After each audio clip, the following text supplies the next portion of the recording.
नमस्ते। आज हम एक बहुत ही मजेदार चीज के बारे में बात करेंगे, इलेक्ट्रॉनिक्स।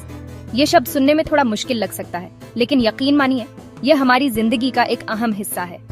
सोचिए, जब आप सुबह उठते हैं तो आपका अलार्म बजता है, आप टीवी का रिमोट दबाते हैं और अपना पसंदीदा शो देखने लगते हैं। फिर आप फोन पर अपने दोस्तों से बात करते हैं। यह सब जादू जैसा लगता है। इस जादू का नाम ही इलेक्ट्रॉनिक्स है। आसान भाषा में कहें तो इलेक्ट्रॉनिक्स बिजली के छोटे छोटे कणों, जिन्हें हम इलेक्ट्रॉन्स कहते हैं, को कंट्रोल करने की कला है। ये इन छोटे कणों को एक खास तरीके से दौड़ाकर काम करवाती है, जिससे हमारे गैजेट्स चलते हैं। इलेक्ट्रॉनिक्स सिर्फ बड़े बड़े गैजेट्स में ही नहीं होता, ये हमारे घर की हर छोटी बड़ी चीज में छिपा है। आपके किचन का माइक्रोवेव या फिर वॉशिंग मशीन, सब इलेक्ट्रॉनिक्स की ही देन है। यह एक अदृश्य शक्ति की तरह है जो हमारे कामों को आसान और तेज बनाती है। जैसे एक डांसर अपने हर स्टेप को कंट्रोल करके एक खूबसूरत परफॉर्मेंस देता है, वैसे ही इलेक्ट्रॉनिक्स बिजली के बहाव को कंट्रोल करके हमारे उपकरणों से काम करवाता है। चलिए अब इलेक्ट्रॉनिक्स के पहले प्रकार यानी एनालॉग के बारे में जानते हैं। एनालॉग का मतलब होता है लगातार। एक एनालॉग सिग्नल बिल्कुल एक बहती हुई नदी की तरह होता है। पानी का स्तर कभी थोड़ा ऊपर जाता है तो कभी थोड़ा नीचे, लेकिन यह हमेशा बहता रहता है, रुकता नहीं है।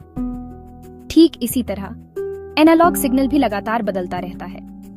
इसके मान अनगिनत हो सकते हैं। जैसे एक ढलान पर फिसलते हुए आपकी स्पीड धीरे धीरे बढ़ती है, एकदम से नहीं। हमारी असली दुनिया की ज्यादातर चीजें एनालॉग ही होती हैं। जैसे हमारी आवाज, जब हम धीरे बोलते हैं तो आवाज का स्तर कम होता है और जब चिल्लाते हैं तो ज्यादा। लेकिन यह बदलाव एकदम से नहीं, बल्कि लगातार होता है। घर में लगा पंखे का रेगुलेटर याद है, जब आप उसे घुमाते हैं तो पंखे की स्पीड धीरे धीरे कम या ज्यादा होती है। वह 1 नंबर से सीधे 5 नंबर पर नहीं कूदता, बल्कि बीच के हर स्तर से गुजरता है। ये एनालॉग कंट्रोल का एक बेहतरीन उदाहरण है। इसी तरह पुराने जमाने का रेडियो, जिसमें हम एक घुंडी घुमाकर स्टेशन सेट करते थे, वह भी एनालॉग था। घुंडी घुमाते समय हमें एक स्टेशन से दूसरे स्टेशन के बीच की हल्की हल्की खरखराहट भी सुनाई देती थी, क्योंकि सिग्नल लगातार बदल रहा होता था। अब बात करते हैं इलेक्ट्रॉनिक्स के दूसरे सुपरस्टार की, डिजिटल की। एनालॉग जहां एक लगातार बहती नदी की तरह है, वहीं डिजिटल एक लाइट स्विच की तरह है। इसके पास सिर्फ 2 ही अवस्थाएं होती हैं, या तो ऑन या फिर ऑफ, बस। कंप्यूटर की भाषा में हम ऑन को 1 कहते हैं और ऑन ऑफ को 0 कहते हैं। डिजिटल दुनिया की हर जानकारी, कोई गाना, कोई फोटो, आपकी भेजी हुई कोई इमोजी, सब कुछ इन्हीं 0 और 1 के खेल में बदल दिया जाता है। यह तरीका बहुत ही सीधा और सरल है। हमारे चारों तरफ डिजिटल टेक्नोलॉजी का बोलबाला है। आपका स्मार्टफोन, आपका लैपटॉप, आपकी स्मार्ट वॉच, यहाँ तक कि आजकल के नए टीवी डिजिटल घड़ी को ही देख लीजिए। वह 7:59 के बाद सीधे 8 बजाती है, बीच का कोई समय नहीं दिखाती। यह एनालॉग घड़ी की तरह नहीं है, जहाँ सुई धीरे धीरे आगे बढ़ती है। डिजिटल में सब कुछ स्टेप्स में होता है। ये ठीक वैसा ही है जैसे सीढ़ियाँ चढ़ना। आप एक कदम के बाद सीधे दूसरे कदम पर पैर रखते हैं। डिजिटल का सबसे बड़ा फायदा बाहरी शोर का असर कम होना। तो हमने देखा कि एनालॉग और डिजिटल दोनों के अपने अपने फायदे और नुकसान हैं। ऐसे में सवाल उठता है, कौन बेहतर है? इसका जवाब है, कोई एक बेहतर नहीं है, दोनों ही जरूरी है।